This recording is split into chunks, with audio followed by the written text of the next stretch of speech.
ರೇವಣಸಿದ್ದೇಶ್ವರ ಬೆಟ್ಟ SRS hills ರಾಮನಗರದಿಂದ ಸುಮಾರು 13 kilometre ದೂರ, ಬೆಂಗಳೂರಿನಿಂದ ಸುಮಾರು 60 ಕಿಲೋಮೀಟರ್ ದೂರದಲ್ಲಿರುವಂತಹ ಪವಿತ್ರ ಶಿವಕ್ಷೇತ್ರವಾಗಿದೆ.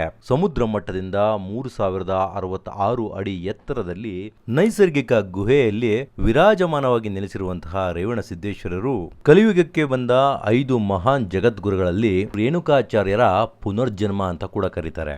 ಎಂಥದ್ದೇ ಮಾನಸಿಕ ಸಮಸ್ಯೆ ಇದ್ರೂ ಈ ಬೆಟ್ಟಕ್ಕೆ ಹತ್ತು ಇಳಿದ್ರೆ ಅದು ಗುಣವಾಗುತ್ತಂತೆ. ಬೆಟ್ಟದ ತಪ್ಪಲಿನಲ್ಲಿ ರೇಣುಕಾಂಬಾ ದೇವಿಯ ದೇವಸ್ಥಾನವಿದ್ದು ಬೆಟ್ಟಕ್ಕೆ ಹತ್ತುವಾಗ ಗಣಪತಿಯ ದೇವಸ್ಥಾನ ಕಾಣಿಸುತ್ತೆ. ನಂತರ ಬೆಟ್ಟದ ಮಧ್ಯದಲ್ಲಿ ರೇಣುಕಾಚಾರ್ಯರ ವೀರಭದ್ರೇಶ್ವರ ಸ್ವಾಮಿಯ ಹಾಗೂ ಭೀಮೇಶ್ವರನ ದೇವಸ್ಥಾನವಿದೆ. ಬೆಟ್ಟದ ತುದಿಗೆ ಹೋದರೆ 2 ಗೋಪುರಗಳಿದ್ದು ಗೋಪುರದ ಒಳಗೆ 2 ಶಿವಲಿಂಗವಿದೆ. ಮಧ್ಯದಲ್ಲಿ ಗಂಟೆ ಇದೆ. ಬೆಟ್ಟಕ್ಕೆ ಹತ್ತಿದವರು ಈ ಗಂಟೆಯನ್ನ ಒಡೆಯದೆ ಹೋದರೆ ಪುಣ್ಯ ಲಭಿಸುವುದಿಲ್ಲ ಅಂತ ಹೇಳ್ತಾರೆ.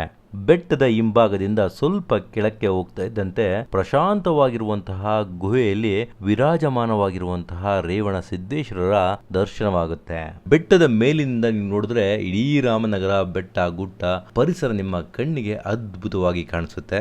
ಪ್ರತಿ ವರ್ಷ ಶ್ರಾವಣ ಮಾಸ, ಕಾರ್ತಿಕ ಮಾಸದಲ್ಲಿ ಈ ಜಾಗದಲ್ಲಿ ಸಿಕ್ಕಾಪಟ್ಟೆ ಜನ ಬರ್ತಾರೆ ಹಾಗೂ ಪ್ರತಿ ವರ್ಷ ಇಲ್ಲಿ ಜಾತ್ರಾ ಮಹೋತ್ಸವಗಳು ಕೂಡ ನಡೆಯುತ್ತೆ. ಹಾಗೂ ಬೆಟ್ಟದ ತಪ್ಪಲಿನಲ್ಲಿ ಪ್ರತಿ ದಿನವೂ ಅನ್ನದಾಸೋಹ ನಡೆಯುತ್ತೆ. ಅಂಡ್ ಈ ದೇವಸ್ಥಾನಕ್ಕೆ ಸಂಬಂಧಪಟ್ಟಂತೆ ಆಲ್ರೆಡಿ 2 ವಿಡಿಯೋವನ್ನು ಅಪ್ಲೋಡ್ ಮಾಡಿದ್ದೇನೆ. ಇನ್ನೆರಡು ವಿಡಿಯೋಗಳನ್ನು ಇಷ್ಟರಲ್ಲೇ ಅಪ್ಲೋಡ್ ಮಾಡ್ತೇನೆ. ಹೋಗಿ ವೀಕ್ಷಿಸಿ, ನಿಮ್ಮ ಅಭಿಪ್ರಾಯವನ್ನು ತಿಳಿಸಿ.